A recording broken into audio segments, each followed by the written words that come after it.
This is the presentation of project number 3 by group number 8. Project 3 is an introduction to system thinking, digital twins, reuse, repurpose, recycle, and engineering for our planet. With multiple readings to help us understand the issue of system thinking, the project will help us adjust our thinking for a better future.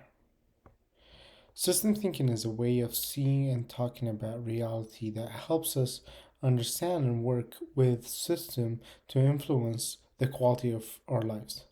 System thinking could be implemented to solve many issues, including the issue of inequality. One of the main ways the quality of people's lives gets influenced is when they do not have the same opportunity to succeed as others. The first topic that we picked is worker safety. Worker safety has to be in the front of the employer's priorities when it comes to justice. We have to implement system thinking in solving the issue of inspecting that our jobs are safe. The graph shows the amount of hours that it takes to inspect safety in each of the states. This is alarming, and we need to start thinking of the solutions to ensure that all workplaces are safe for all our workers. The second topic that we picked is corporate destruction. The destruction of one's home is definitely a form of inequality, and we need to stop corporate destruction. One of the main ways the corporate cause destruction is mining. The U.S. environmental protection agencies say that metal mining is the top polluter in the United States. All copper mines are causing pipeline spills, and we need to solve this issue. We need to think of a way to stop pollution and at the same time still be able to continue producing the products that need the materials, either by switching to different materials that cause less pollution or by creating new ways to mine without hurting our environment. Lastly, our methodology or our solutions that we suggest. The solution starts with us realizing the issue and starting to solve by implementing a system that helps people and has people as its main focus. Different groups with different backgrounds should work together on bringing solutions.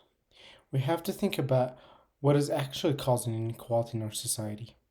We talk about income inequality, but we really need to start thinking of what is causing the issue. Some of the factors are education, growth in technology, and other personal factors that affect the pay gap. We need to fix the causes by enhancing education, adding to people's skill sets to so they have better jobs, which will cause income gap to decrease. We also have to educate the public on the issue to get support. Support of the public is very important to build a culture that moves forward. Hello everyone, my name is Jerry Trujillo and I'm going to be presenting on the Peace Data Standard. So on to my first slide. The Peace Data Standard is all about creating positive relations as well as mutually beneficial outcomes for all. And one of the goals in that is to recognize and defeat social groupings such as race, gender, profession. It is human behavior to kind of default and separate themselves with these characteristics. So our number one goal is to try to eliminate that or become aware of it at least. Secondly, we want to create a measurable value for geographical peace data. We feel like if we can assign a number value of some sorts to communities for their peace data, that would allow us to maybe identify where we're lacking or how some communities can do better. On to my next slide, technology and relations. As you can see here, Facebook is a sort of technology. In this example, it has helped us break out of social grouping and identify clauses and kind of helped us build those positive relations. Um, so backtracking to the last slide, something that we think we can do to resolve the grouping issue is to increase self-awareness to the issue, and we feel like that's half the battle in eliminating that problem. So on to my last slide here, applications. Peace data has a lot of potential because it can help us um, improve health, business, the social capital by quantifying the peace data that we already have. as well as limiting violence and conflicts. Thank you. Hello, my name is Dennis Perry, and I'll be presenting on engineering for one planet.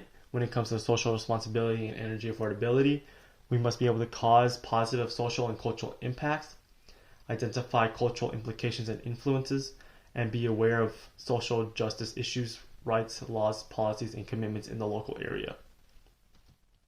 When trying to run a responsible business and economy, we must be able to understand the near and long-term costs, have efficient use of resources, know the risk related to changing the environment, and evaluate the supply chain agents and vendors.